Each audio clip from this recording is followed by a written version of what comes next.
4 years ago, Vladimir Putin ordered the start of what he called the special military operation, Russia's full-scale invasion of Ukraine. Looking back over 4 years of Russia's war on its neighbour, Komsomolsky Pravda concludes that the Russian army has changed, so has the country and our adversary. We have cast off illusions about our enemies and friends. Talking of invasions, this opinion piece caught my eye in today's Moskovsky Komsomolets.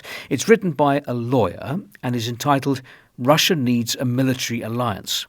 The writer laments the passing of the Warsaw Pact, the Soviet-led counterweight to NATO, and he claims that the member states of the Warsaw Pact took part together in restoring constitutional order in Hungary in 1956 and in Czechoslovakia in 1968. So, the Soviet-led invasion that crushed the Prague Spring of 68 and Soviet tanks that rolled into Hungary in 56 are presented in 2026 by this Russian writer as something positive, as restoring constitutional order. That reminds me of the different labels used in Russia now to describe the Russian invasion of Ukraine, which is referred to variously as demilitarization, denazification, protection of Russian speakers, or an attempt to force Ukraine into peace.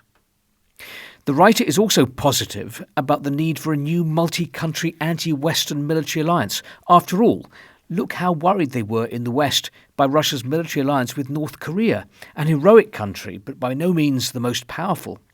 The world has changed a lot since the beginning of the last century, and countries that are not part of Western civilization have greatly increased their capabilities. They just lack organisation and the ability to act together. I think that the creation of military alliances, or at least the expression of clear intentions, will help sober up those who seek global hegemony and return them to a sense of reality.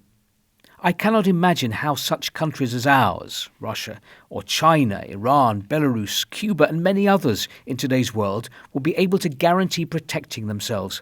The creation and structuring of military alliances is absolutely inevitable for us.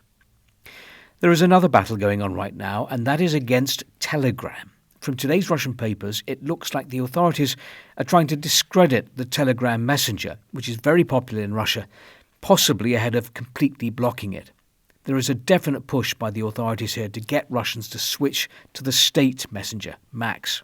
The front page of Komsomolskaya Pravda, Telegram criminal inactivity, and the accusation that Telegram protects killers. The Russian government paper Rossiyskaya Gazeta, during the special military operation, Telegram has become the main tool for the secret services of NATO countries and the Kiev regime, intercepting coordinates, selling secret information, pressuring servicemen and their families. But in the papers here too, you will find criticism of the pressure on Telegram, even from supporters of the war.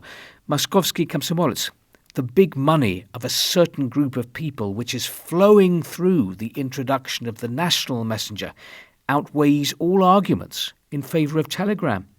So what that Telegram is helping to provide communications on the front line and in the border areas? So what that Telegram has become the most powerful resource for patriotic propaganda through which the ideas of the Russian world are conveyed to Ukraine and the West? Or that the state, not to mention private funds, were invested in it to create and maintain communication channels for MPs, officials, governors, ministries, and even the Kremlin with the people.